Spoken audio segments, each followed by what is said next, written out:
Donc, bonjour, bienvenue à cette fête annuelle qui est donc, les débats du campus organisés par la Bibliothèque Université de Lyon.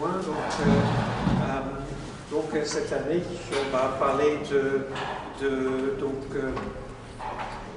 comment décrocher de la cigarette au niveau de patch, spray, et la grande nouveauté dont on parlerait beaucoup aujourd'hui, donc la correcte.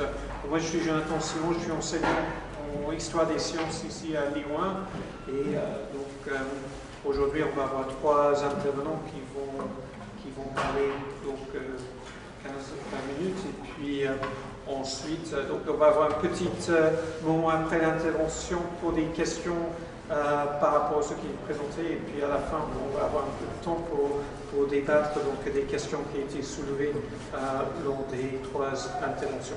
Donc, on commence avec Monique Haussmann, qui est tabacologue et qui vient de Paris, qui va parler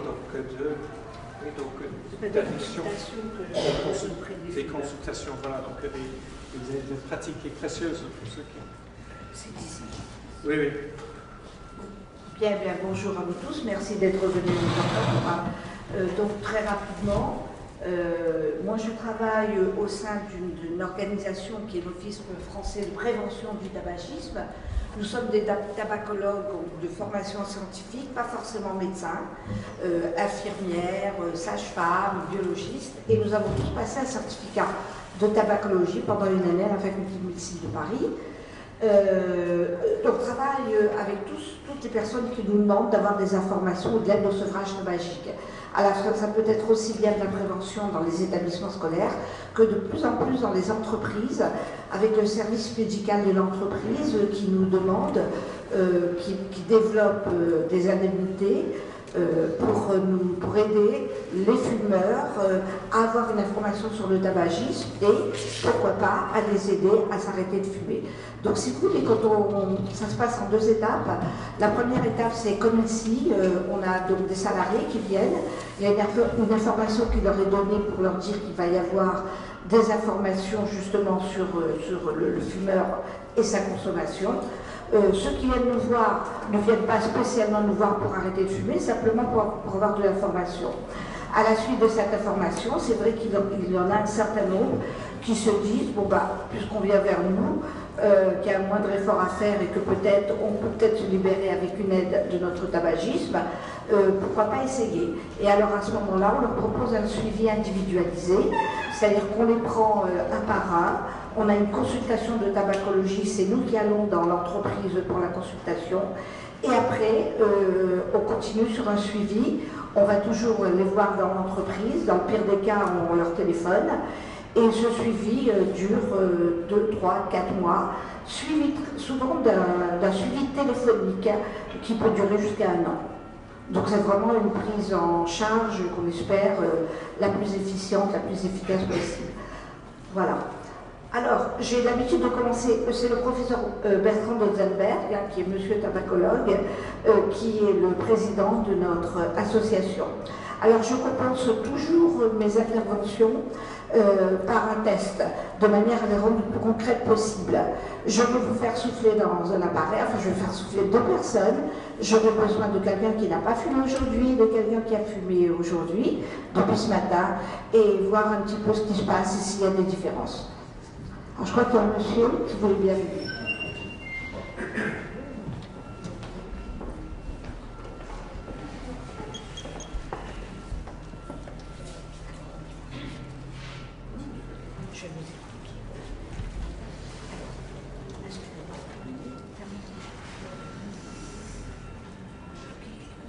Je vous explique après.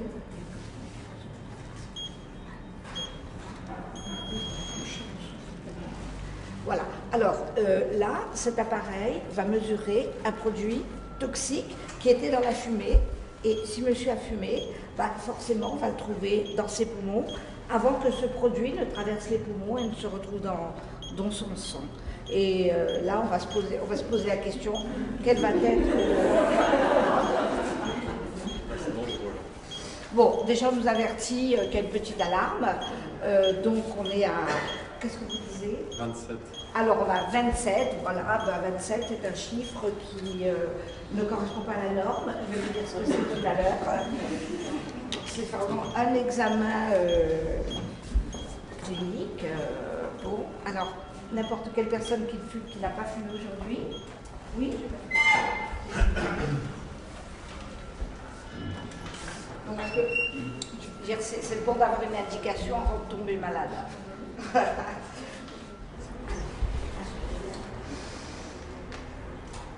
L'occasion de respirer.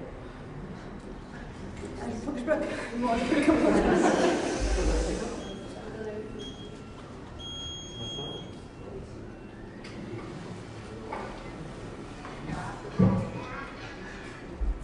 Ça ne pique pas. Et c'est pas rouge. C'est beau. Qu'est-ce que vous disiez?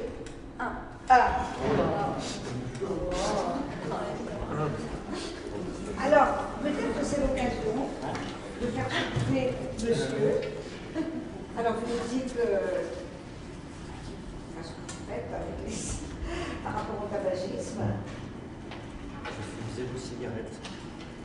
Voilà, monsieur ne consomme plus, qui est un ancien fumeur au sens traditionnel du terme, et qui ne consomme plus que la cigarette électronique.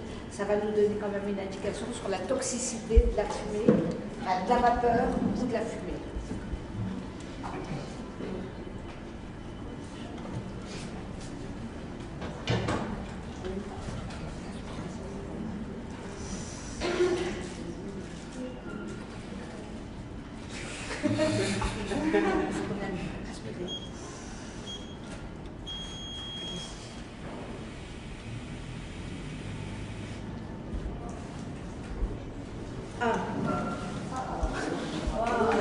Donc on n'a pas toxique, c'est pas toxique de la même manière. Voilà. Alors on n'a pas de nouveau produit qui est sorti hier, mais on va vous en parler. Bon, alors, voilà. Très bien. Alors, ce produit en question, c'est le monoxyde de carbone. Bon, je pense que tout le monde sait maintenant ce que c'est que le monoxyde de carbone. C'est un gaz, on dit qu'il est toxique, il est simplement asphyxiant, puisqu'il est mortel. Quand il y a des incendies, c'est le monoxyde de carbone qui empêche qui asphyxie, quoi. C'est-à-dire que ce gaz empêche l'oxygène de circuler à travers notre corps et d'alimenter tous nos organes.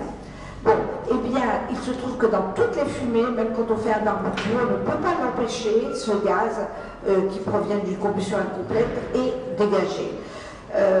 Donc c'est un gaz qui a la mauvaise particularité d'être pratiquement équivalent à l'oxygène. On sait que l'oxygène est indispensable à la vie, mais quand on fume, on ne peut pas ne pas avoir de monoxyde de carbone. Voilà. Vous êtes trop proche, c'est ça. Ah, ça va? Oui. Ça.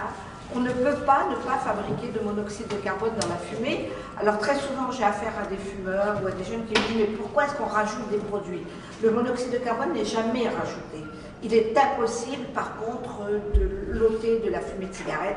C'est un produit de combustion. Alors très rapidement je vous dirai pourquoi il est fâcheux d'avoir du monoxyde de carbone dans l'organisme, mais dès à présent on a établi une courbe d'intoxication au monoxyde de carbone. Donc vous le voyez, les 2 personnes qui ont soufflé, les 3 personnes qui ont soufflé dedans peuvent voir qu'ils ne sont pas, qu'ils sont, où se trouve leur intoxication par rapport au monoxyde de carbone. Alors, entre 0 et 3, nous avons obtenu avec les 2 personnes 1, donc on n'est pas dans l'intoxication, c'est une intoxication atmosphérique, tout simplement la pollution automobile. Et après avec monsieur qui est là, vous êtes dans une intoxication entre 15 et 30 dans une intoxication importante. C'est-à-dire mal oxygéné. Alors vous imaginez bien qu'il va y avoir des répercussions sur un certain nombre d'organes, voire sur la totalité de nos organes, puisque toute la totalité de nos organes nécessite la présence d'être alimentés par le monoxyde de carbone. Alors voilà, présenter différemment cette histoire de monoxyde de carbone. Voilà ce que l'on peut obtenir comme taux de monoxyde de carbone globalement. Lorsque, bon, il n'y a pas chez les non-fumeurs, ou bien lorsque on respire la fumée des autres, le taux est entre 0 et 5, donc faible. Lorsqu'on fait des campagnes non-fumeurs, eh bien, il y a effectivement moins de personnes qui vont, enfin, les personnes qui vont réduire leur tabagisme. Mais ce qu'il faut surtout considérer, c'est que quand on fume un paquet de cigarettes par jour, à peu près, ça dépend de l'inhalation, le taux grimpe. Là, monsieur était à 27, avec un paquet de cigarettes par jour, on peut passer facilement jusqu'à 35. Donc on est dans une intoxication très importante. La limite de monoxyde de carbone acceptée dans l'air des villes par l'OMS est de 8,5. Ça veut dire que monsieur, s'il avait une sonnerie dans les poumons, eh ben, il serait alerté par cette sonnerie permanente 24 heures pendant pratiquement toute la journée, sauf la nuit.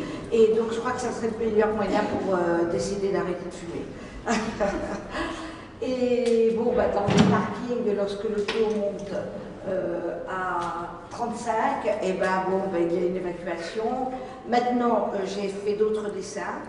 Pour ce qui est du cannabis, là aussi, il y a de la fumée, puisque c'est une combustion, et on constate qu'en intoxication au monoxyde de carbone, il suffit de fumer 3 joints dans la journée pour avoir autant de monoxyde de carbone dans les poumons que si on fumait 20 cigarettes. Pour la chicha, c'est encore pire, puisque à chaque fois que l'on tire une bouffée de chicha, eh bien, on s'intoxique avec autant de monoxyde de carbone que si on avait fumé une cigarette entière. Ça veut dire que si vous fumez une chicha avec 20 ou 30 bouffées au cours de la séance de chicha qui dure à peu près 1 heure, 1 heure et demie, eh bien, vous ressortez de cette séance de détente avec la chicha en ayant fumé un paquet et demi de cigarettes en 1 heure, 1 heure et demie. Voilà. Alors, très rapidement, pourquoi est-ce que c'est un produit?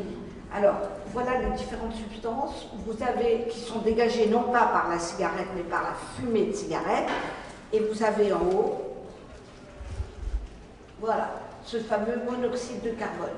Bon, alors, je passe rapidement sur les effets du monoxyde de carbone. Bon, alors un gaz toxique, vous l'avez compris, c'est un gaz qui ressemble à l'oxygène. Il va, une molécule très fine, qui va diffuser, qui va traverser très rapidement l'appareil respiratoire, comme l'oxygène d'ailleurs, et qui va se retrouver dans le sang.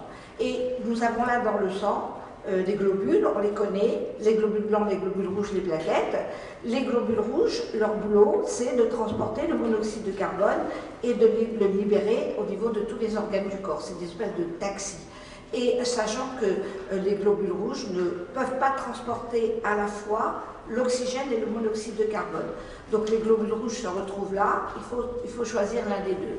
Il se trouve que inopportunément, les globules rouges sont 250 fois plus attirés par le monoxyde de carbone que par l'oxygène. Et il va y avoir un taux non négligeable de globules rouges qui va transporter le monoxyde de carbone. Conclusion, le sang du fumeur est mal oxygéné, tous les organes du corps sont mal oxygénés, ce qui est fâcheux surtout pour le cœur, le cerveau. Alors, vous voyez ici très rapidement comment les coronaires du cœur, ce sont des vaisseaux très fins qui, normalement, véhiculent le monoxyde de carbone dans le tissu cardiaque. Il se trouve que, vous voyez, ces coronaires sont assez fines. Qu'est-ce qui va se passer au niveau de ces coronaires quand on est un fumeur? Eh bien, elles vont avoir tendance à se boucher. Pourquoi? Alors, on a tous des risques de faire un accident cardiovasculaire, hein, c'est plurifactoriel. Mais là, c'est un risque augmenté. Vous voyez, lorsque l'organisme est en manque d'oxygène, l'organisme se débrouille toujours pour compenser ce manque d'oxygène en fabriquant davantage de globules rouges. Plus de globules rouges, ça veut dire essayer de limiter cette perte en oxygène, hein, de compenser cette déficit en oxygénation, ce déficit en oxygénation. Donc, c'est très bien, effectivement, que l'organisme se défende en fabriquant davantage de globules rouges, mais le nombre de nos globules rouges dans le sang est limité. Si on en fabrique davantage, au niveau de la moelle rouge osseuse, le sang va s'épaissir. Quand le sang s'épaissit, pour peu qu'il y ait d'autres facteurs de risque comme des dépôts graisseux sur les vaisseaux sanguins de faible dimension, eh bien c'est le bouchon. C'est ce qu'on appelle la plaque d'athérome. Donc vous voyez, pardon, ici le nombre, bon, le sang qui est assez fluide. Là, ici, le nombre de globules rouges augmente. Pour peu qu'ils se déposent en même temps de dépôt de graisse, eh bien, ça forme le bouchon. Alors, imaginez que le bouchon se bloque là, ben, dans toute cette région du cœur qui n'est pas bien oxygénée, eh bien, c'est un facteur favorable au risque de malaise cardiaque. Deuxième endroit, eh ben voilà, c'est pas la peine de faire le dessin, c'est au niveau du cerveau où effectivement la vascularisation est fine et là, risque de bouchon, malaise, accident vasculaire cérébral, plus accident vasculaire cérébral au niveau des artères des membres inférieurs. Alors, voilà donc maintenant parler très rapidement des goudrons. Donc un filtre avant que la cigarette ne soit fumée. Et ce qui se dépose sur les filtres, les fumeurs le savent très bien. Une fois que la cigarette a été fumée, c'est ces fameux goudrons qui sont les mêmes que ceux qui, sur le plan chimique, que ceux qui se déposent sur les gouttes. Mais là, ça va se déposer dans les poumons. Alors, voilà le poumon d'une femme non fumeuse, elle a 90 ans, il pourrait servir encore pendant de nombreuses années. Et voilà le poumon d'un homme de 50 ans qui est fumeur. Alors, voilà, il n'y a pas que les problèmes de cancer du poumon qui sont à signaler. Il y a aussi une maladie très fréquente, en fait, qui est la BPCO, et qui fait que la capacité respiratoire du fumeur est amplement diminuée, et c'est pas rare de voir des personnes qui sont munies comment on appelle ça, une réserve d'oxygène pour pouvoir respirer à peu près correctement toute la journée. Alors ici, ces fameuses ulcérations qu'on appelle des tumeurs et que l'on trouve dans les bronches d'un grand nombre de fumeurs, au bout d'un certain temps, après un certain temps de fumage, dirons-nous. Alors ici, des bronches, vous voyez la trachée, vous voyez les bronches. Donc on a fait une fibroscopie pour voir un petit peu comment était ce qu'on appelle la lumière à l'intérieur des bronches chez quelqu'un qui ne fume pas et chez quelqu'un qui ne fume pas, qui a les bronches dans un bon état bien ouvertes, et chez quelqu'un qui a fumé pendant de nombreuses années. Donc ici, vous voyez une caméra miniature à filmer l'intérieur des bronches, qui sont bien ouvertes avec un bon passage de l'air.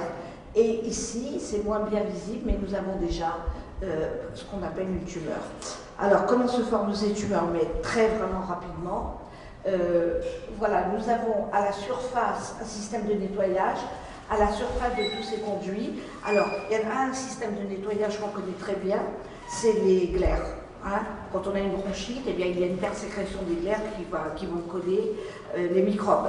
Bon, alors, il y a les glaires, mais pour évacuer tous ces glaires, eh ben, on a un système de cils qui sont les mêmes que les cils qu'on a au niveau des paupières et qui permettent à ces glaires, ils ne sont pas visibles ici, ils font 2 à 3 mm de haut, et qui vont permettre à ces glaires de remonter tout le long des voies respiratoires et puis d'être crachées ou d'être ravalées pour passer dans l'appareil digestif et être rejetées. Alors, on a filmé l'état de cette muqueuse respiratoire à l'intérieur de ces conduits respiratoires et vous allez voir tout de suite que ça n'est pas la même. Alors, ici, donc c'est un schéma donc, de ces cils et là, vous avez 2 cas de figure. Alors, d'après vous, fumeur, non fumeur? Là. Nous qui ne fumons pas, nous avons la chance d'avoir des cils qui sont en bon état, qui fonctionnent bien et qui nous permettent d'évacuer toutes les saletés inhalées toute la journée, toute la nuit. Maintenant, quand on fume, c'est pas vraiment le même aspect, hein, vous avez bien vu. Les cils commencent à être paralysés. Ensuite, si vous voulez, ils se cassent et puis ensuite ils tombent complètement. Ça veut dire que les fumeurs n'ont plus de système de nettoyage, d'où le fait que des goudrons restent dans les poumons. Et c'est de là que vient le risque, lorsque des goudrons restent dans les poumons un certain nombre d'années. Alors à ce moment-là, ils pénètrent à l'intérieur des cellules pulmonaires. Toutes les cellules du corps ont pour vocation de se diviser pour remplacer les cellules usées. Mais là, eh ben, les goudrons sont là. Ils vont finir par rentrer finalement dans l'intimité des cellules pulmonaires au niveau d'un certain gène qui bloque la multiplication des cellules pulmonaires. Et c'est à ce moment-là que, évidemment, on risque d'avoir des problèmes graves sur le plan pulmonaire. La bonne nouvelle quand même, c'est que, tout à l'heure je ne vous l'ai pas dit non plus, le monoxyde de carbone, on se réoxygène 24 heures après avoir arrêté de fumer, et les cils repoussent dans l'année qui suit l'arrêt du tabagisme. Et après, ben, on est dans une démarche de détoxication et d'élimination, de reconstitution des défenses de l'organisme contre les méfaits provoqués par le tabagisme. Alors, pourquoi fume-t-on? Vous savez qu'il y a, c'est le cerveau qui est aux commandes, hein. Il y a 3 besoins. La nicotine, la nicotine, alors c'est une rencontre malencontreuse entre un produit qui est fabriqué par la plante, qui est le tabac, qui est un insecticide, bon, qui est plutôt positif pour la plante, mais que ce produit a rencontré le fumeur, qui s'est mis un jour à être en contact avec le tabac, et la nicotine est passée de la fumée dans son cerveau. Les réflexes, c'est pas la peine d'épiloguer parce qu'on sait très bien que la majorité des fumeurs, même ceux qui ont besoin de nicotine, nous disent non, non, moi c'est du réflexe. En fait, ce qu'ils ont l'air d'oublier, c'est que en même temps qu'ils ont un rituel, c'est-à-dire une situation déclic, café, cigarette, pause, cigarette, stress, cigarette, ça va quand même, le fait de fumer, même si c'est un réflexe, il s'intoxique, hein, il ne se désintoxique pas pour autant. Et ça va les recharger en nicotine, un temps soit peu. Alors on va vous parler tout à l'heure plus amplement de la nicotine. Et alors moi c'est une dimension à laquelle, le fait d'avoir expérimenté pendant des années avec des fumeurs, de les avoir entendus et tout, j'ai dit qu'il y a une dimension sur laquelle on n'a vraiment pas fait d'études, c'est ce qu'on appelle l'attachement. Cet attachement nous concerne tous. C'est ce qui fait qu'on s'attache aux nouveau-nés, c'est ce qui fait qu'on s'attache à nos partenaires, même si on leur trouve beaucoup de défauts, c'est ce qui fait qu'on s'attache à nos amis, et c'est ce qui fait qu'on s'attache à la cigarette.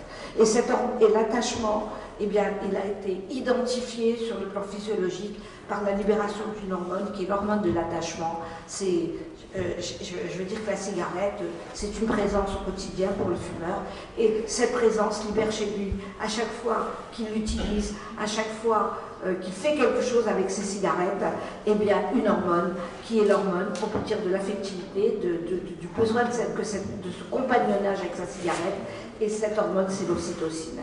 Alors, vous voyez, on ne parle plus que de dopamine, on parle aussi d'ocytocine. La dopamine étant une hormone qui est libérée lorsque le fumeur en manque de nicotine se recharge en nicotine. Donc, on a au moins 2 substances qui provoquent le plaisir de fumer, la dopamine et l'ocytocine. Le besoin de nicotine, non, combien, 5 minutes? Tant que je parle vite. Pas fait l'essentiel. C'est des conférences qu'on fait au moins en 1 heure de temps, alors c'est dur. Hein.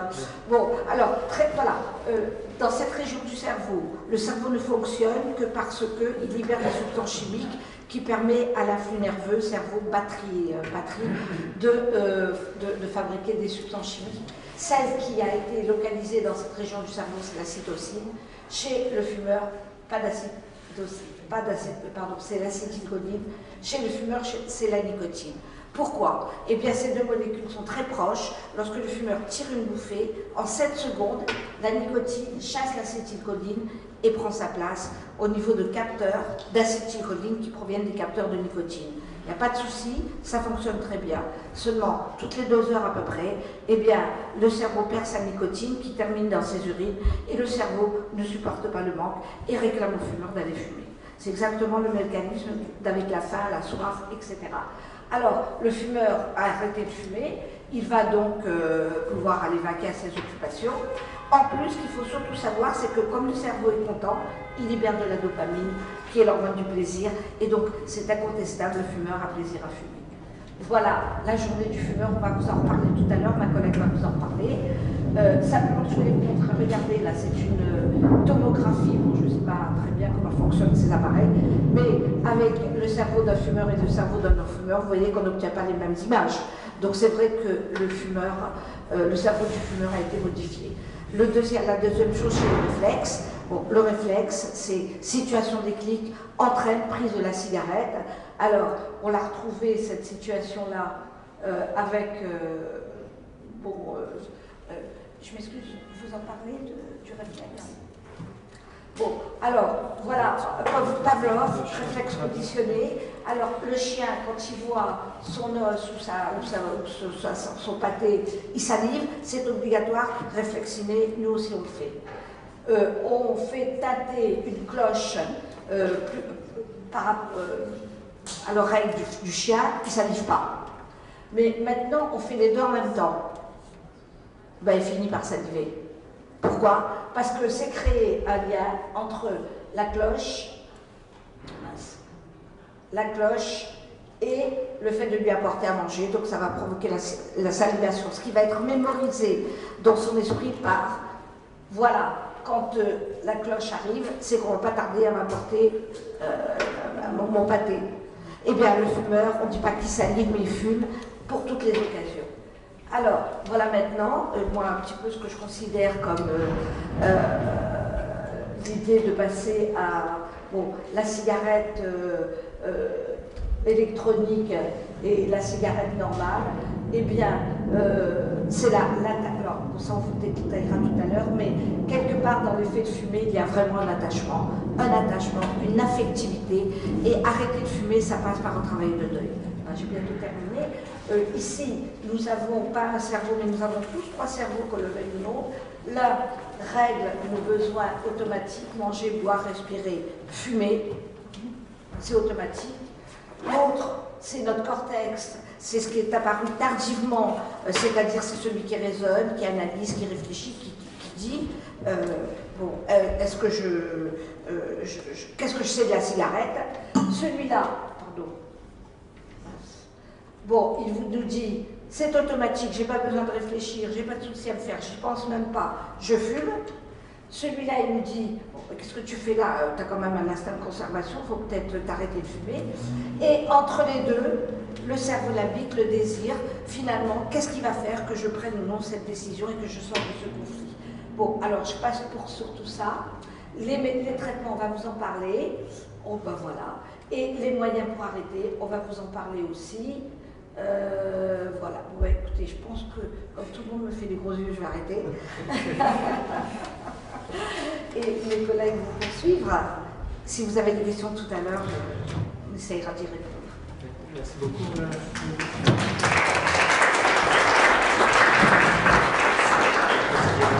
Donc, la présentation suivante, c'est Audrey Schmitt, qui est psychiatre.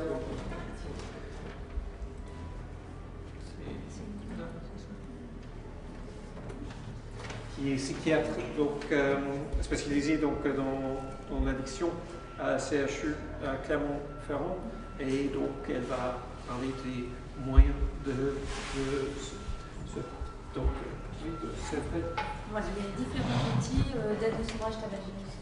Voilà, merci beaucoup. Donc, bonjour à tous. Voilà, donc j'enchaîne sur cette présentation. Donc maintenant, vous savez comment se passe comment s'installe la dépendance. Alors, juste pour rebondir sur l'exposé de Monique Haussmann, il faut savoir que toutes les substances psychoactives, et bien sûr y compris la nicotine, vont activer des circuits dans notre cerveau, qu'on appelle le circuit de récompense, et vont vont augmenter le neuromédiateur dont vous a parlé Madame Haussmann, la dopamine, et cette dopamine, elle provoque en nous une action hédonique, c'est-à-dire qu'elle est capable de nous faire ressentir du plaisir. Donc les substances psychoactives sont toutes hédoniques, y compris la nicotine. Voilà, alors quand on continue effectivement de consommer une substance psychoactive, ce système va s'emballer, va dérégler notre cerveau et l'addiction est une maladie, c'est une maladie du cerveau. Donc quand on est dépendant à la nicotine, on est malade. Alors, il faut savoir que chaque cigarette, c'est une véritable seringue à nicotine. Quand on tire sur sa cigarette, en 7 secondes, la nicotine va passer les alvéoles et va arriver dans notre cerveau. Donc il y a cet effet shoot qui va créer et entretenir la dépendance, donc le besoin de nicotine dans notre cerveau. Alors que autant la nicotine remonte très rapidement dans notre cerveau, autant avec les outils d'aide au sevrage tabagique, la nicotine va monter très lentement et ne va pas être responsable de ce shoot qui crée et entretient la dépendance. Voilà, donc la cigarette, c'est une seringue à nicotine, et puis quand on est fumeur, le cerveau archaïque dont on vient de vous parler, recherche des shoots à la nicotine. On ne réfléchit pas, on se sent en manque, donc on recherche les shoots. Voilà ce qui se passe en fait chez un fumeur. Le matin quand il se lève, s'il n'a pas fumé de la nuit, il est dans cette zone-là, cette zone en jaune, c'est une zone où on est mal, on est en manque de nicotine, on est irritable, on a très envie de fumer, on n'est pas bien. Voilà, donc le matin, on va prendre une cigarette et puis on va tirer plusieurs fois dessus et puis on va se retrouver avec un pic de nicotine où là, effectivement, il y a une action hédonique agréable. Et puis en fonction de notre fréquence qu'on a fumé dans la journée, notre taux de nicotine, donc on vous l'a dit rapidement, va être éliminé donc, dans les urines, donc le taux va baisser, et puis là on va se retrouver en manque à nouveau. Donc notre cerveau archaïque, hop, qu'est-ce qu'il fait? Eh bien il reprend automatiquement une cigarette. Donc vous voyez qu'on passe notre journée à prendre des cigarettes, non pas par plaisir, certaines sont peut-être prises par plaisir, mais surtout parce que quand on est dans cette zone-là, on n'est pas bien, on est en manque. Voilà, donc beaucoup de cigarettes sont fumées pour éviter le déplaisir lié au manque de nicotine. Donc on voit bien que quand on est dépendant au tabac, on a le même comportement que quelqu'un qui est dépendant à n'importe quelle drogue.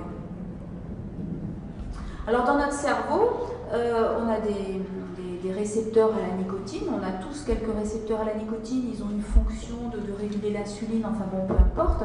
Mais par contre, quand on va fumer, on va développer ces récepteurs. Donc ces récepteurs, quand on est fumeur, un fumeur d'un paquet de cigarettes par jour, il a 500 fois plus de récepteurs qu'un non-fumeur.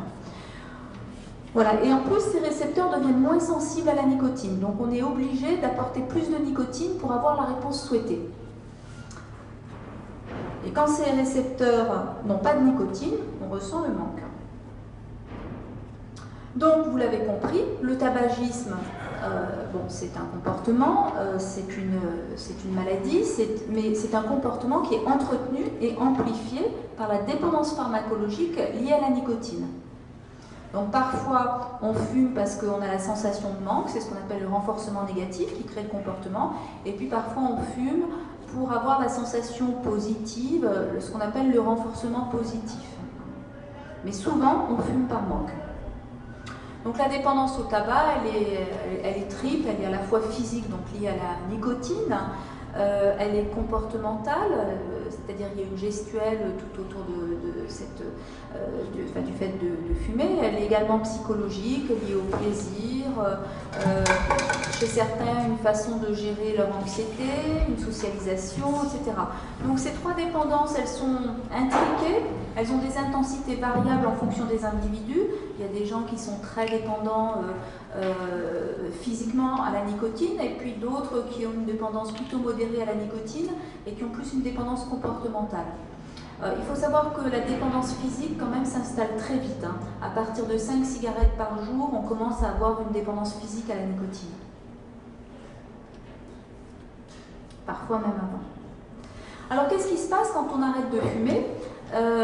On a ce qu'on appelle un syndrome de sevrage.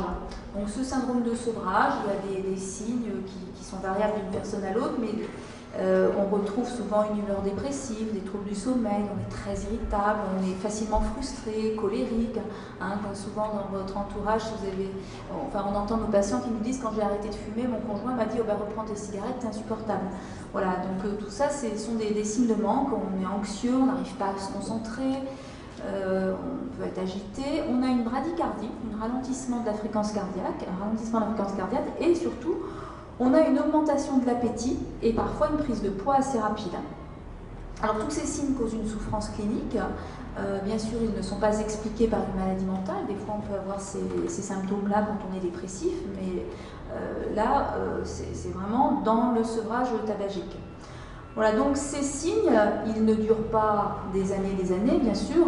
Quand on arrête de fumer, ils vont durer quelques semaines en fonction des personnes, et puis après, ils vont s'atténuer. Il y en a un qui persiste plus longtemps, c'est l'appétit, l'augmentation de l'appétit. Voilà, et on va voir justement comment on peut atténuer et soulager ce syndrome de manque. Alors voilà, donc on rentre dans le vif du sujet. Comment est-ce qu'on aide les patients à s'arrêter de fumer? Alors on a plusieurs outils d'aide à l'arrêt. On a ce qu'on appelle les substituts nicotiniques. Donc on va voir, il y a des patchs, des pastilles, on va voir tout ça. On a des médicaments. Et puis on a des psychothérapies qu'on appelle les thérapies cognitivo-comportementales, que je ne peux pas vous développer ici, mais qui sont intéressantes. Et enfin, il y a des patients qui se tournent aussi vers des méthodes placebo et quasi-placebo, comme l'acupuncture, l'hypnose, qui vont voir des magnétiseurs. Là, je ne vous le développerai pas non plus. Voilà, ce sont des méthodes qui sont pas remboursées par la sécurité sociale, qui ne sont pas validées scientifiquement, mais qui peuvent en tout cas aider certaines personnes. Et puis, on parlera aussi de la cigarette électronique. Alors, la substitution nicotinique, depuis qu'elle existe, ça a été un tournant dans l'histoire du sevrage tabagique. Ça facilite le sevrage, c'est-à-dire qu'on se met de la nicotine, donc on ne souffre plus de ce syndrome de manque. Et puis, il n'y a aucune contre-indication. Il n'y a pas de contre-indication chez la femme enceinte, il n'y a pas de contre-indication chez la personne qui vient de faire un infarctus. Alors, dans la substitution nicotinique, on a des timbres, ce qu'on appelle les patchs, voilà, qu'on se colle sur la peau, qui peuvent diffuser pendant 24 heures ou 16 heures. On met plutôt les formes de 24 heures chez les gens qui fument tôt le matin après le réveil, et les patchs de 16 heures chez les personnes qui sont capables d'attendre plusieurs heures après le réveil avant de fumer leur première cigarette. Les formes orales, donc ça peut être des gommes à la nicotine, des pastilles, des comprimés, un inhaleur, j'ai une photo un petit peu sur une diapo d'après, et une forme buccale qui est sortie depuis un an maintenant, le spray buccal, c'est un pchit à la nicotine qu'on se met dans la bouche et qui permet d'apaiser le manque très rapidement. Donc la substitution, qu'est-ce qu'elle va faire? Elle a deux objectifs. Donc rappelez-vous que vous avez vos récepteurs à la nicotine dans le cerveau, donc elle va saturer les récepteurs pour calmer le manque, elle va se fixer, la nicotine va se fixer sur ces récepteurs, mais elle va diminuer progressivement après le nombre de récepteurs pour se désaccoutumer du tabac. Alors par contre, donc un ex-fumeur va avoir son nombre de récepteurs très vite qui va diminuer. Par contre, le cerveau a une mémoire, et quand on reprend une cigarette, 2, 3 ans, même plusieurs années après l'arrêt du tabac, il se trouve que les récepteurs vont se développer très très vite, beaucoup plus rapidement que quelqu'un qui n'a jamais fumé, à cause justement de cette mémoire. Et c'est pour ça qu'on retombe très facilement dans l'addiction quand on reprend le produit. C'est très difficile de rester un tout petit fumeur quand on a été vraiment dépendant à la nicotine. C'est plus facile d'être abstinent. Pardon. Voilà, donc voilà ce qui se passe. Ici, vous êtes dans la zone de manque. Les patchs, il faut les mettre à la dose pour que ce soit juste au-dessus du symptôme de manque pour qu'on soit soulagé. Là, vous avez la cinétique des gommes. Et puis, bien sûr, vous voyez que ça n'a rien à voir avec la cinétique de la cigarette. Ça veut dire quoi? Ça veut dire qu'avec les patchs, on n'aura jamais le plaisir, l'action hédonique de la cigarette. Ça soulage des symptômes de manque uniquement. Voilà, donc les patchs, et puis je vous avais parlé de cet inhaleur, c'est donc un petit tube en plastique dans lequel on met une cartouche à la nicotine, on tire dessus ça dépose des micro-gouttelettes de nicotine dans la bouche qui soulagent du manque. Par contre, il n'y a ni vapeur ni fumée. Voilà, donc des patchs de 16 heures, de 24 heures, je passe vite. Donc l'idée, c'est de trouver le bon dosage pour chaque patient. Essayer de ne pas le sous-doser, parce que s'il est sous-dosé, il va avoir très envie de fumer, il va être énervé. Et s'il est surdosé, ce qui est très rare, on surdose rarement, ça arrive quasiment jamais le surdosage. Bon, les gens sont un peu écœurés du tabac, ils ont la bouche pâteuse, des diarrhées, des insomnies, mais voilà, c'est très rare de surdoser un patient, on est souvent plutôt dans le sous-dosage. Bien sûr, on peut associer les patchs et les substituts oraux avec le spray. On peut tout associer. Voilà, donc cela nécessite un suivi prolongé, de trouver rapidement la posologie qui supprime le syndrome de manque chez le patient. Donc des fois, il faut un patch et des fois, il faut 2 patchs. Chez les fortement dépendants, on n'hésite pas à mettre 2 patchs à la nicotine. Et puis par après, on va faire une décroissance progressive des patchs toutes les 4 semaines. Il ne faut pas les enlever trop vite, il ne faut pas faire une décroissance trop rapide, sinon on risque d'avoir le syndrome de manque qui réapparaît et bien sûr la rechute. Alors voilà pour ce qui est de la substitution nicotinique. Les thérapies cognitivo-comportementales, elles ont pour but de favoriser le maintien de l'abstinence tabagique, mais par un nouvel apprentissage. C'est-à-dire que là, on intervient à un niveau comportemental. On apprend au patient à changer de comportement, donc en faisant intervenir sa cognition et ses émotions. Voilà, donc on va l'aider par exemple à gérer les pulsions de fumée en début de sevrage, donc avec des stratégies cognitives, en se disant par exemple, là je vous ai donné des exemples, en cas de pulsion, se dire que ça ne va pas durer. Une envie de fumer, c'est assez bref, ça ne dure pas 15-20 minutes. Se remémorer une image péjorative du tabac, les moyens de contrôle de soi. Et puis après, comme stratégie comportementale, on va lui demander de changer de contexte par exemple, d'avoir une activité brève qui va le distraire, de respirer profondément, de faire des exercices respiratoires, boire un grand verre d'eau, se brosser les dents, ça donne la laine fraîche, ça fait passer l'envie de fumer. Voilà, donc on essaye vraiment de travailler avec eux le changement pour apprendre à vivre sans le tabac. Donc souvent on associe la thérapie cognitivo-comportementale avec la substitution nicotinique.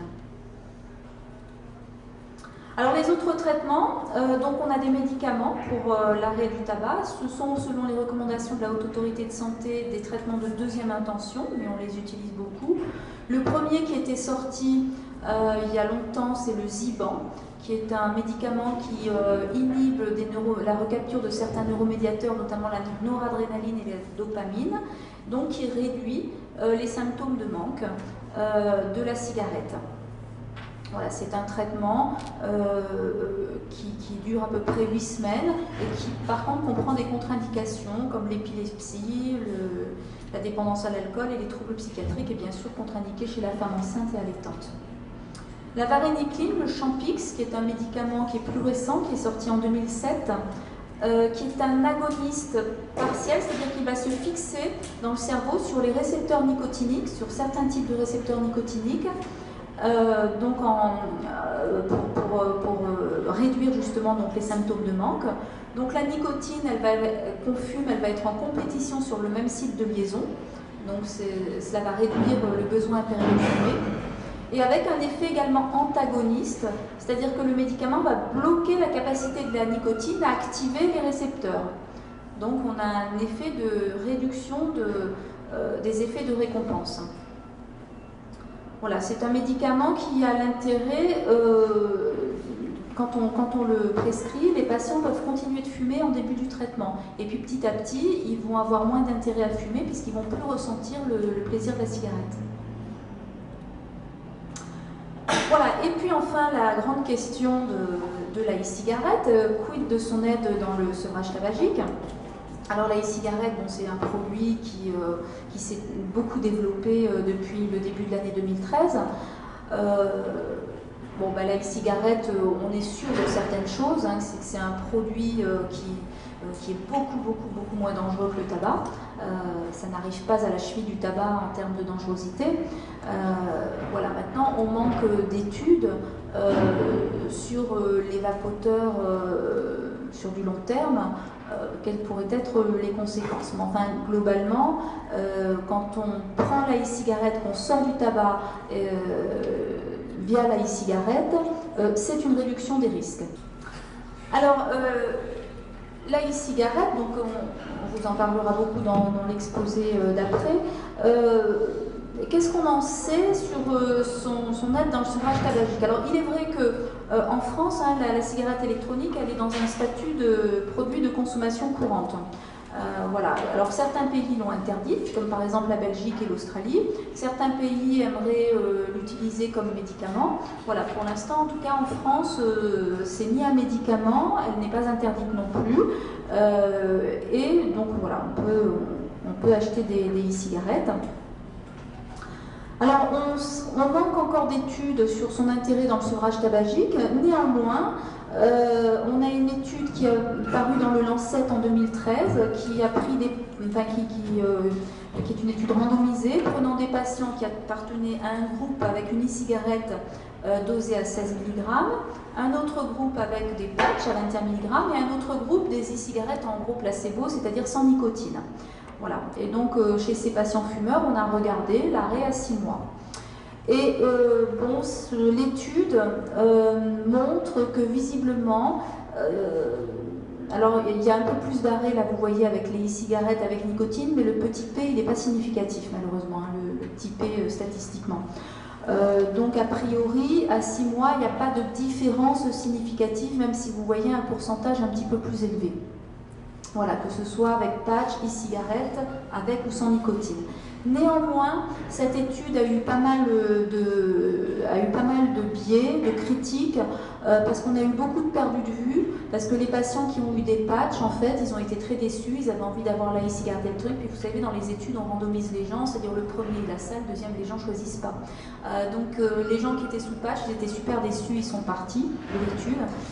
Et d'autre part, cette étude a été faite avec les anciennes cigarettes électroniques qui n'étaient pas aussi performantes que celles qui sont sorties courant d'année 2013. Voilà, donc c'est pas une étude non plus, on ne peut pas faire des conclusions sur une seule étude. Alors après, il y a eu une étude longitudinale qui a été faite par Internet où plusieurs pays ont répondu sur le changement de comportement des vapoteurs. Donc sur 772 vapoteurs, on a eu quand même 72% d'ex-fumeurs, 76% de vapoteurs quotidiens qui utilisaient la e-cigarette depuis 3 mois, en moyenne avec des cartouches à 16 mg et qui vapotaient 150 fois par jour. Et à 1 an, les résultats à 1 an ont montré que parmi les vapoteurs quotidiens à l'inclusion, 89% continuaient d'utiliser l'e-cigarette, donc à 1 an. Parmi les ex-fumeurs, donc vapoteurs quotidiens à l'inclusion, 6% seulement avaient repris la cigarette à 1 an. Et parmi les consommateurs quotidiens mixtes, c'est-à-dire cigarette et e-cigarette à l'inclusion, 46% avaient arrêté de fumer à 1 an. Voilà, parce qu'on sait que si on mixe cigarette électronique et cigarette de tabac, on n'a pas de réduction des risques. Hein. Si on prend la e-cigarette, si on est fumeur et qu'on veut arrêter de fumer avec la e-cigarette, il faut laisser complètement tomber le tabac. Sinon, on n'est pas du tout dans une réduction des risques. Voilà, donc dans cette étude qui a été faite par Internet, et bien pour les auteurs, l'e-cigarette aiderait les fumeurs actuels à arrêter de fumer et évite les rechutes chez les ex-fumeurs. Voilà. Mais bon, encore une fois, là, c'est pas une étude contrôlée, randomisée, donc il faudrait d'autres études pour nous dire vraiment si cela aide ou pas. Voilà, donc l'idée, bien sûr, c'est de sortir définitivement du tabagisme, quel que soit le moyen, hein, que ce soit avec des patchs ou avec la cigarette électronique, pour que la cigarette ne soit plus qu'un vieux souvenir. Voilà, je vous remercie.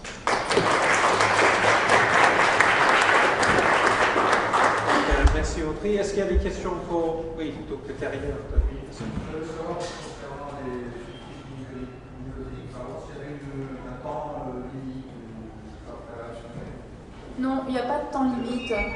D'une manière générale, on fait une décroissance toutes les 4 semaines, mais ça dépend vraiment beaucoup du patient. Il y a des gens qui gardent des substituts nicotiniques pendant vraiment plusieurs mois ou plusieurs années. On peut aussi garder des gommes ou des pastilles. Voilà, il n'y a pas de conséquences sur la santé, si ce n'est que ça a un prix, voilà, pour le patient qui les utilise, parce que c'est pas remboursé, enfin, le remboursement sécurité sociale est de 50 € par an, donc il est vite dépassé.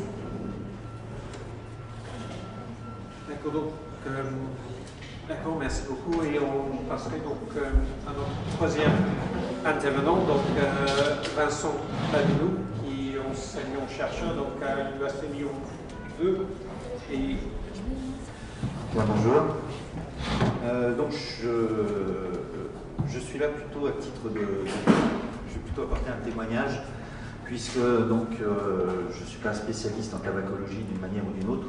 En revanche, je suis un ancien fumeur. Alors, je ne vais pas raconter toute ma vie d'ancien fumeur, mais grosso modo, j'ai commencé à 18 ans. Je n'ai pas commencé avant, mais j'ai commencé à 18 ans. Dans mon coin, avant de montrer aux copains que je fumais dans mon coin. Et puis donc j'ai commencé, on va dire, de fumer en gros en 83, quelque chose comme ça. Donc ça ne rajeunit pas grand monde. J'ai tenté un premier véritable arrêt en 92 à la naissance de ma première fille. J'ai tenu 1 an et j'ai replongé. Et puis après, ça a été émaillé d'un certain nombre d'échecs. Et puis là, j'ai arrêté de fumer depuis environ 40 mois. Donc vous voyez que je m'approche des 4 ans. Et j'ai troqué la cigarette classique contre la cigarette électronique. Alors ce que je vais faire, c'est que je vais vous raconter un petit peu cette histoire. Tout d'abord en disant, j'ai fait un rêve. Alors quand je dis j'ai fait un rêve, c'est qu'effectivement, quand j'étais gamin, je suis d'une famille de non-fumeurs. Mes grands-parents n'étaient pas fumeurs, à ma connaissance, mon arrière-grand-père aussi. Mes parents n'étaient pas fumeurs non plus. Et voilà, il faut des vilains petits canards dans la famille. Et je l'ai fait à un moment donné, donc je faisais du rock'n'roll et je fumais, donc c'était vachement bien. Mais il n'en reste pas moins que quand j'avais 10-12 ans, j'étais dans cette période des années 70 où il y avait une prise de conscience sur le tabagisme et où il y avait déjà les premières campagnes anti-tabac. Et moi, je trouvais ça vachement bien. Et je volais les paquets des adultes et avec les copains, on détruisait les paquets de cigarettes des adultes, on faisait tout un tas de trucs dans ce genre-là. Mais les 4 copains qu'on était, on s'est tous retrouvés fumeurs 4-5 ans après. Donc c'était très dur pour les gens qui faisaient de la com à l'époque, manifestement ils n'étaient pas super efficaces. Il en reste pas moins que je fais partie des gens qui étaient fascinés par les volutes. Mais voilà, petit, c'est moi qui allumais le feu dans la cheminée parce que j'adorais voir de la fumée. J'ai fait brûler des tonnes de bâtons d'encens quand mes parents n'étaient pas là, quand ils étaient là, etc. Une fascination pour cette chose qui est mouvante, permanente et dans laquelle on peut se projeter et voir des tas de choses oniriques, pas oniriques, etc. qui se mettent en place, qui sont mouvantes dans tous les sens. Donc, il y avait ce truc-là, et puis dans ma chaise de classe, enfin sur ma chaise de classe, je me rappelais songer, dire que ça serait vachement bien si le stylo que j'avais à la bouche actuellement, ça pouvait être un truc qui fasse comme une cigarette, où on est que cette espèce de beauté du geste, entre guillemets, et beauté de la production, sans que ce soit quelque chose qui soit pas bien, etc. Et puis il se trouve que, à peu près 40 ans après, j'ai trouvé quelque chose qui était dans ce goût-là.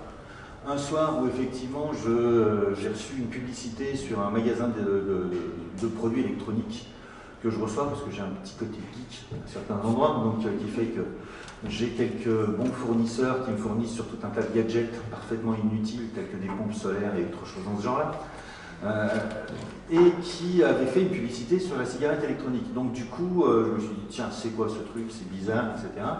Et j'ai passé les 2 ou 3 nuits suivantes à rechercher de l'information à droite et à gauche, à fouiner en disant, tiens, c'est marrant ce truc-là, ça pourrait être sympa parce que je pourrais avoir le beurre et l'argent du beurre, sans ça va être de shit. C'est une mauvaise blague, ça. Je vous la laisse. Mais donc, d'avoir comme ça ces petits, d'avoir le geste tout en ayant les avantages.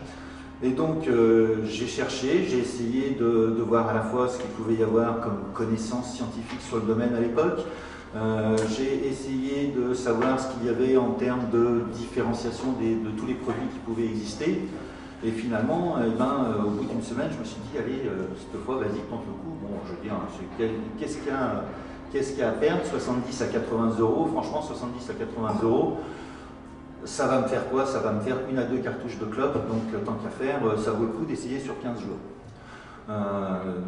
J'ai passé commande en prenant bien soin, sachant le délai dans lequel j'allais être livré, de ne pas faire un stock de paquets de cigarettes à côté, et puis d'avoir juste un paquet qui allait se terminer quand j'allais recevoir, et quand je l'ai reçu, il me restait 5 cigarettes dans le paquet. Je dois vous dire que je les ai presque terminées en me forçant dans les 2-3 jours qu'on suivit, en disant qu'il ne faut plus qu'il en reste. Et depuis, je n'ai retouché qu'une seule cigarette, c'était 2-3 mois après, lorsque j'ai été dans une fête de famille et qu'avec un cousin, j'ai vapoté une partie de la soirée. Je lui ai fait essayer ma vapoteuse et puis à 3 h du matin, entre la poire et la poire, les batteries étaient vides et le temps que les batteries se rechargent, il m'a proposé une cigarette que je n'ai pas finie.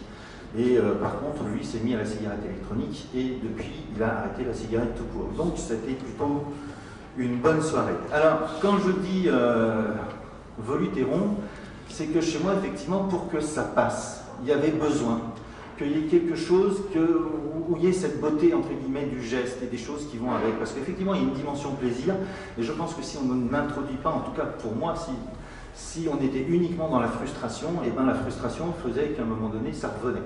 Et qu'il fallait que j'arrive à rester dans cette dimension du plaisir, d'une forme de récompense, de dire, eh ben voilà, tu sors de la cigarette, eh ben c'est pas une frustration, c'est un autre plaisir. Et effectivement, pour moi, le test, c'était de dire, est-ce que tu vas réussir à faire un rond de fumée? C'est un truc tout con, c'est un vrai truc de fumeur. Est-ce que tu vas faire un rond de fumée? Et 10 minutes après, j'avais fait un rond de fumée. J'ai pensé à cet instant-là que ça y est, c'était gagné. Alors, malgré tout, derrière, la cigarette électronique, c'est un produit c'est un produit à la fois un matériel, qui est ici, et puis éventuellement, si vous avez des questions, je vous dirai comment ça marche, mais c'est à la fois un matériel, et puis des produits qu'on met à l'intérieur. Donc, j'ai trouvé le produit, j'ai trouvé les matériels, mais c'est vrai que moi, j'avais une démarche qui était véritablement de sortir du tabac. Et donc, si au départ, j'ai pris pour voir un produit qui s'assimilait à un produit du tabac, j'ai été attentif aux commentaires qui disaient « N'essaye pas de prendre un produit qui, soi-disant, imite la cigarette que tu vas quitter. » L'idée, c'est basculer. C'était de faire une conversion de l'un à l'autre, c'était changer de chose. Qu'est-ce que je voulais conserver de la cigarette? Qu'est-ce que je voulais trouver d'autre? Franchement, en tant que fumeur, j'ai jamais été un fan du goût de la cigarette. On s'y habitue, au bout d'un moment, on a ses marques préférées parce qu'il y a des trucs qu'on trouve moins dégueulasses que d'autres, donc on finit par dire qu'ils sont meilleurs, mais globalement, en tout cas, pour moi, c'était pas agréable de me retrouver avec la bouche pâteuse et puis de temps en temps, au bout de certaines soirées, d'avoir un petit peu mal au crâne. Donc l'idée, c'était de trouver autre chose et d'avoir cette conversion passant notamment par un travail sur les produits utilisés. Donc j'ai fait comme pas mal de vapoteurs à ce moment-là, j'ai acheté un orgue d'arômes. Et puis j'ai goûté réglisse, j'ai goûté vanille, j'ai goûté faux tabac, j'ai goûté, etc., tout un tas de choses. Et puis je me suis dit, finalement, si je les faisais moi-même, si je faisais les produits moi-même, parce que j'ai bien vu qu'il y avait des gars qui faisaient leurs produits eux-mêmes. Ce qui me paraissait être un truc pas forcément idiot, parce que dans l'idée de faire ses produits soi-même, certains diront qu'il y a un intérêt économique. Alors c'est vrai que moi, le flacon, il me coûte 50 centimes. Là où celui qui achète son flacon va lui coûter 5-6 euros. Donc vous voyez que d'ores et déjà, j'ai quand même eu une économie qui est réelle sur le coup. Mais au-delà de ça, ce qui m'intéressait, c'était de ne pas retomber, je suis un peu militant sur certains trucs, de ne pas retomber dans le piège des fabricants de cigarettes, qui s'ingénient quand même à faire des produits qui soient des produits addictifs, des produits à l'intérieur desquels il y a tout un tas de substances qui ne sont pas forcément utiles. Il n'y a pas que du tabac dans une cigarette. Il y a d'autres choses qui sont ajoutées et pour moi il n'y a pas de raison qu'à partir du moment où un produit devient commercial, les fabricants de ce produit, qui sont des gens qui veulent faire de l'argent, ne soient pas tentés de vouloir faire du business en ajoutant des produits qui ne sont pas forcément utiles au besoin uniquement de vapoter. Donc à partir de ce moment-là, je me suis dit, pour vapoter, enfin, j'ai lu, on a besoin grosso modo de 3 produits, du propylène glycol, du glycol végétal. La différence entre les deux, c'est qu'il y en a un qui est sans goût, puis il y en a un autre qui produit une vapeur qui est plus dense, et puis un arôme. Alors, vous voyez qu'il y a un produit que j'ai esquivé, que j'avais au début et que j'ai plus maintenant, c'est la nicotine.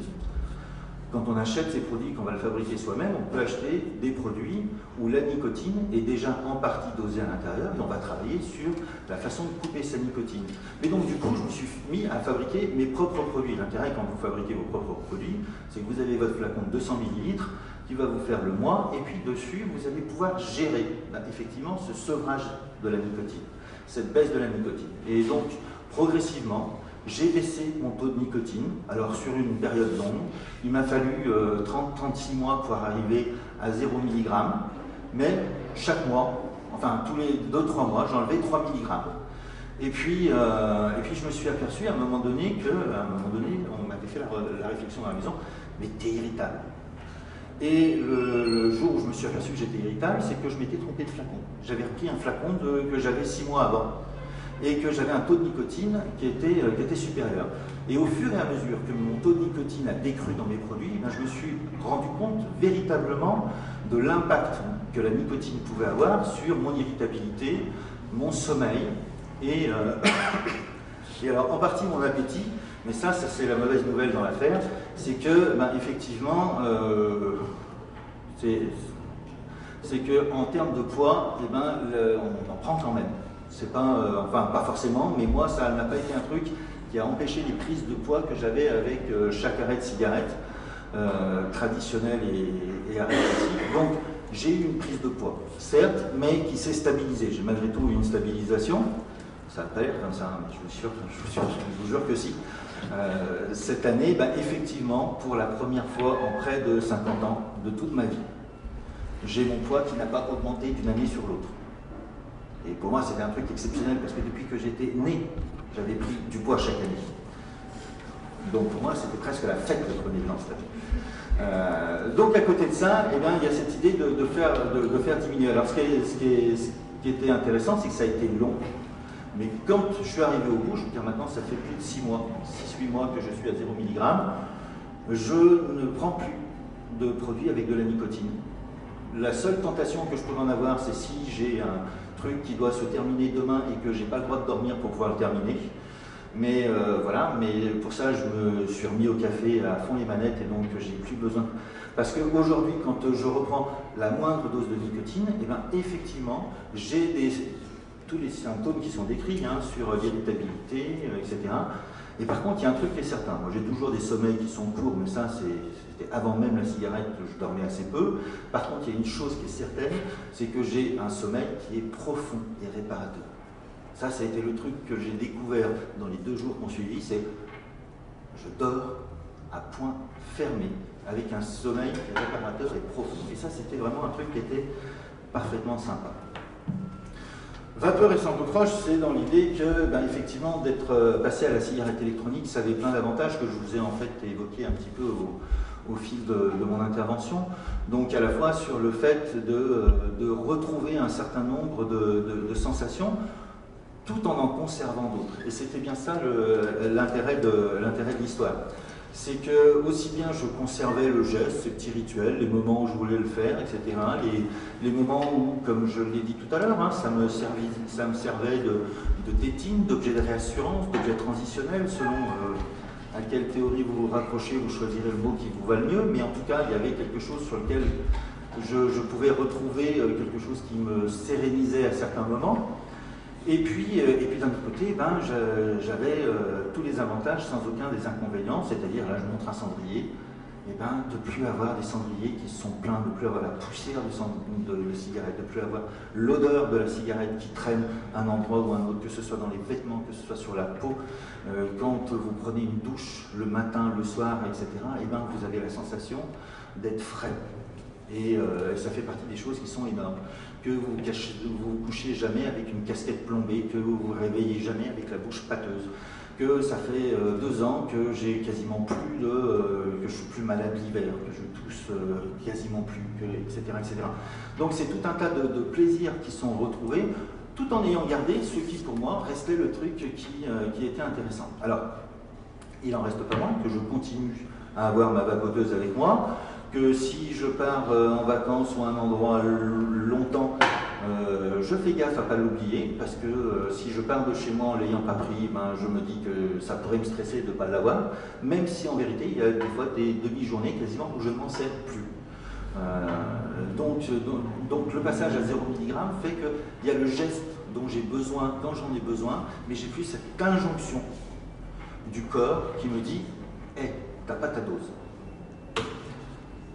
Donc cette idée qu'on est peut-être, pour certains, dans une sorte d'ère du vapotage, et cette ère du vapotage, c'est aujourd'hui quelque chose qui socialement nécessite qu'on en parle les uns avec les autres, vapoteurs et non-vapoteurs, sur la place qu'on peut avoir, parce que bon, je dis ça par rapport à, par exemple, à une note qui est parue, qui a été diffusée par la présidence de mon université.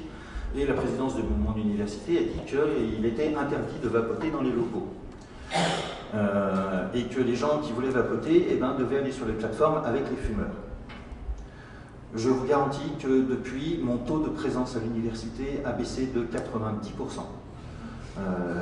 Et ça y contribue parce que ce que me propose mon président aujourd'hui, c'est moi qui suis passé à la menthe à l'eau, d'aller la boire désormais au bistrot avec les gars qui sont en train de se mettre un Ricard. Et je trouve que c'est jouer la tentation en pire, parce qu'effectivement, c'est m'exposer et me mettre dans un contexte enfumé, à l'endroit où je n'ai pas besoin d'être enfumé. Qu'à côté de ça, j'entends très bien que, de la même façon qu'on a appris à gérer le chewing-gum en classe, et qu'on ne se sert pas d'un chewing-gum quand on est en train de faire une conférence, qu'on ne papote pas avec son voisin à un moment ou à un autre, et donc il y a des choses qui relèvent de la vie sociale, de la civilité, du savoir-vivre les uns avec les autres, mais qu'à un moment donné, quand je suis dans mon bureau, seul à l'université, j'emmerde personne. Je dis tel quel, je n'ennuie personne. Et qu'à un moment donné, il y a un principe de précaution qui, moi, me dérange beaucoup, puisque mon président n'a pas interdit aux voitures diesel de rentrer sur les parkings de l'université. Et pourtant, lorsque je vous garantis, quand je repars en vélo à 17 h, j'en prends plein la tronche, et vraiment plein la tronche. Donc voilà un petit peu le petit témoignage que je voulais apporter autour de cette question. Et si vous avez des choses à me demander, j'y répondrai bien volontiers.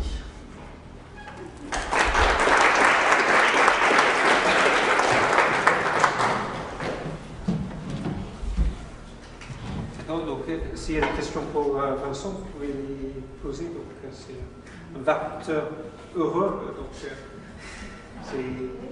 Oui, voilà. Pardon?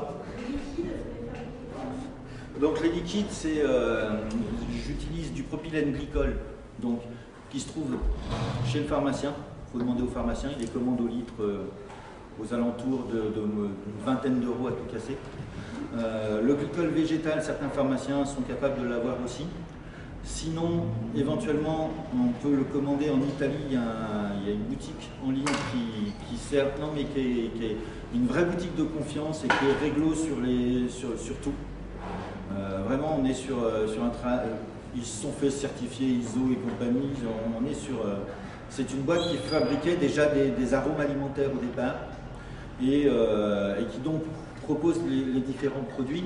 Donc le propylène glycol, le propylène végétal, eux ils proposent des versions avec nicotine. Donc c'est des versions qui sont très nicotinées au départ, mais jamais en nicotine pure, puisque la nicotine pure serait dangereuse. Mais là on a de la nicotine qui est dosée à 36 mg.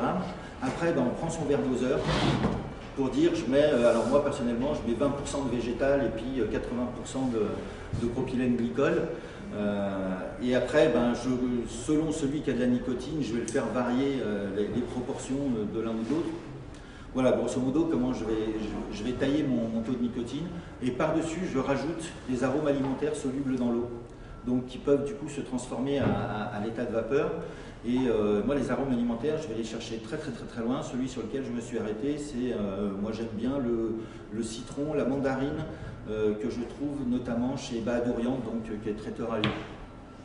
Ça ça veut dire que j'ai un petit flacon qui va me durer approximativement 1 à 2 ans d'arôme et pour 3,50 €, donc vous voyez 20 € pour les 2 bouteilles. Vous calculez, j'étais au départ aux environs de 45 ml tous les 15 jours et aujourd'hui je suis à moins de 15 ml par semaine. Donc vous voyez qu'avec 20 € je peux voir venir un moment. D'accord. Est-ce qu'il y a d'autres questions? Autrement, il y a peut-être des commentaires de Monique et Audrey sur ce que vous voulez d'entendre sur... Oui, je crois que c'est... C'est-à-dire que nous, si vous voulez, on n'apporte pas, j'imagine, le même message, parce qu'en tant que tabacologue, notre message prioritaire, c'est de débarrasser des fumeurs de ce que l'on peut appeler une béquille ou une prothèse. Donc, notre première intention, c'est de les aider à s'arrêter de fumer totalement. Maintenant, c'est vrai qu'incontestablement, la toxicité avec une cigarette électronique, jusqu'à nouvel ordre, elle est totalement insignifiante, jusqu'à nouvel ordre, mais on n'a pas de recul. Donc, dans les cas où effectivement un fumeur qui présente déjà des pathologies, qui travaille en cardiologie, en cancérologie, un médecin a affaire à des fumeurs qui ont du mal à arrêter de fumer, eh bien, il vaut mieux, si vous voulez, oralement, parce qu'on n'a pas le droit de les prescrire, lui dire, écoutez, si la cigarette électronique, elle vous fait quand même, elle vous aide, faut pas hésiter, vous voyez. Mais en première intention, on continue de fonctionner avec les substituts, la substitution nicotinique ou les médicaments qui ont fait leurs preuves et qui ont été testés expérimentalement. Et je crois que là, on vient de sortir actuellement sur le marché aujourd'hui un produit qui s'apparente à la consommation de café dans les... Comment s'appelle? Des capsules. Voilà, des capsules qui contiennent du tabac. Et la nouveauté, voilà, ça va me sortir, c'est dans cette vapoteuse, plutôt que de mettre du e-liquide, prendre une capsule avec du tabac, du vrai tabac, celui qui est dans les cigarettes, et ce tabac, de le chauffer, c'est-à-dire qu'il n'y ait pas de combustion et donc théoriquement qu'il n'y ait pas de monoxyde de carbone ni de goudron. Et donc de l'inhaler, c'est quand même encore un produit nouveau parce qu'on comprend bien que tous ces supports nouveaux peuvent faire du bien, c'est incontestable, peuvent aider, c'est incontestable.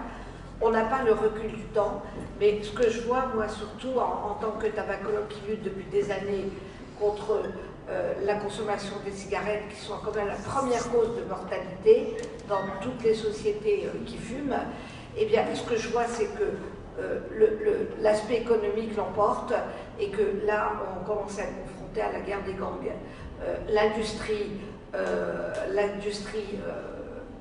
Les industriels du tabac contre effectivement de nouvelles formes de fumage qui conviennent à d'autres formes d'intérêt économique. Donc, pour nous, c'est des affaires à suivre. On n'est pas opposés, mais ce n'est pas vraiment très psychologiquement très satisfaisant. Maintenant, chacun voit quel bénéfice, effectivement, pour lui-même, il peut espérer en tirer. Oui, je rejoins complètement ce que vient de dire Luc. En tant que tabacologue, on utilisera toujours en première intention les traitements classiques et la cigarette électronique, elle a un intérêt uniquement chez le fumeur. Par contre, quelqu'un qui n'a jamais fumé n'a aucun intérêt pour sa santé d'utiliser la cigarette électronique. Quand on n'est pas dépendant à la nicotine, il faut surtout rester sans nicotine. Ça n'a aucun intérêt d'acheter une cigarette électronique. Donc attention à ces dérives-là. Voilà, donc pourquoi pas un fumeur qui ne veut pas se passer de nicotine ou qui a essayé avec des substituts qui n'y arrivent pas, pourquoi pas essayer la cigarette électronique? Ou alors on a tendance aussi à la conseiller, non pas à la prescrire, puisque c'est n'est pas un médicament, aux patients qui ne veulent pas entendre parler de sevrage tabagique et qui souvent ont déjà des conséquences. Donc on leur propose, vous savez, qu'on peut maintenant utiliser le cigarette. Voilà, mais la cigarette électronique, on ne peut pas dire que ce sera un produit, que c'est un produit complètement sain. Voilà, c'est beaucoup moins dangereux que le tabac, c'est sûr, mais ce ne sera probablement jamais un produit complètement sain parce qu'elle libère de la nicotine et quelques irritants, même s'il n'y a pas de cancérogènes. Les cancérogènes ne sont pas du tout à des taux significatifs. Voilà, donc on attend des études sur le vapotage à long terme. J'ai juste rajouté sur les irritants, le fait de faire moi-même mes produits fait que effectivement les produits que j'achetais dans le commerce étaient irritants et le dosage que moi je me suis fait n'est pas irritant, notamment je pense parce qu'il n'y a pas de sucre et tout un tas d'autres petits produits qui sont ajoutés dans les produits du commerce, des conservateurs, des choses comme ça. En fabriquant mes produits à la demande, au-delà du fait qu'il y a un côté économique, il y a eu très nettement un truc, c'est que je n'ai plus eu la moindre irritation au niveau de la gorge, plus le besoin, entre guillemets, d'avoir toujours les muqueuses un peu humidifiées pour contrebalancer des effets d'irritation. Et je jacte une grande partie de mon temps et de ma journée. Je suis parleur en situation publique, donc je suis ultra sensible au moindre problème d'irritation de gorge, parce que sinon je ne peux plus faire mon boulot. Alors, oui, est-ce qu'il y a des groupes de parole pour vous aider? Oui, alors, il faut vous renseigner auprès des centres hospitaliers à proximité de chez vous. En général, quand il y a une consultation, quand il y a un service d'addictologie ou une consultation d'addictologie, il est possible qu'il y ait un médecin ou une infirmière, enfin, qu'il y ait quelqu'un qui anime un groupe. Par exemple, à Clermont-Ferrand, on a un tabacologue, une tabacologue qui anime un groupe de patients qui souhaitent arrêter le tabac. Voilà. Nous, on avait aussi animé un groupe au sein du CHU pour les soignants du CHU qui voulaient arrêter le tabac. Il y a des groupes aussi pour les femmes enceintes. Voilà, donc ça existe, mais il faut se rapprocher des centres hospitaliers. Et puis, je crois qu'il y a aussi des groupes en entreprise. Oui, en entreprise, on accorde la priorité aux consultations individuelles, mais ce qui se passe souvent, c'est qu'un groupe se forme spontanément dans l'entreprise, entre les différents fumeurs qui souhaitent arrêter de fumer, et spontanément, ils se soutiennent les uns les autres. Et surtout, nous, on assure un suivi qui dure au minimum une année. Et avec le contact téléphonique, je vais dire que l'arrêt est extrêmement favorisé, moi je dirais pratiquement, je ne sais pas, je dirais à la louche par l'empathie qui va se développer entre le tabacologue et son fumeur.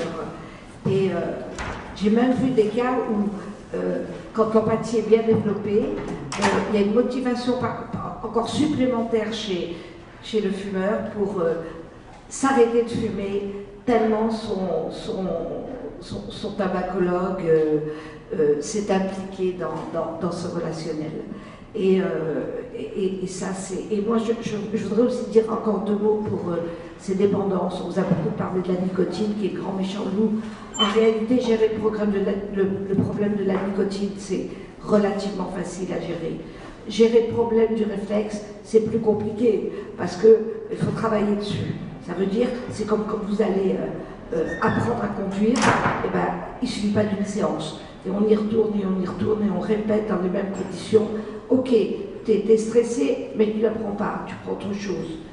Et puis, il y a aussi le problème de, comment dirais-je, l'attachement qu'on a, avoir vécu des tas de choses avec sa cigarette. Et ça, c'est vraiment du problème de l'affectivité.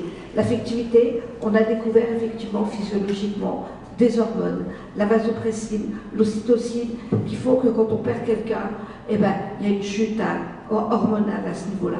Ben, quand on perd sa cigarette, on pourrait presque bénéficier d'une chimiothérapie pour aider à traverser ce travail de deuil, parce que j'ai toujours un peu de mal à dire que c'est un deuil, parce que toute proportion gardée, mais on traverse les mêmes étapes.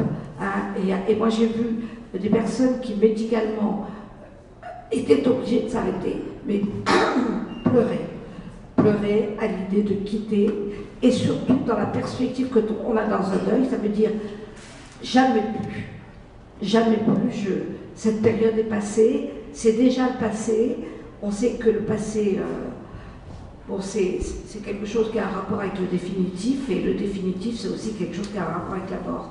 Et les périodes qui sont passées, on sait très bien qu'il y a des gens qui réussissent mieux à travailler de deuil que l'autre. Donc on passe par la frustration, et puis alors après, c'est la nostalgie, mais c'est de moins en moins douloureux, et puis alors après, c'est le souvenir, et puis parfois c'est l'oubli. Et moi je crois qu'il faut beaucoup travailler sur l'affectif dans le problème du tabagisme, et de tout ce avec quoi on vit. Et je me souviens de mon professeur Molimar, qui a été pour moi mon maître en tabacologie, qui disait « Sans le problème de l'affectivité, le problème du tabagisme n'existerait pas. » Et les fumeurs auraient depuis longtemps abandonné leurs cigarettes. Et quand on sort d'un arrêt du tabagisme, on est très content parce que psychologiquement, on a grandi. C'est un deuil qui nous rassure sur nous-mêmes parce qu'on a tenu le coup. La dimension affective, selon moi, je ne sais pas si elle n'est pas prioritaire, mais bon, il y en a qui sont quand même qui la traversent très bien, son travail de deuil. Mais c'est plus difficile de remarquer chez les femmes. D'accord, donc c'est plus ou moins un quart, donc sur cette note à la fois positive et un peu négative. Et donc faire le deuil, donc bon courage pour vos projets. Et puis donc vous pouvez parler aux intervenants donc ici, mais on va donc terminer là de façon formelle. Merci beaucoup d'être venus. Merci à Olivia Patel et Florence donc de l'avoir organisé. Donc, c'est bien.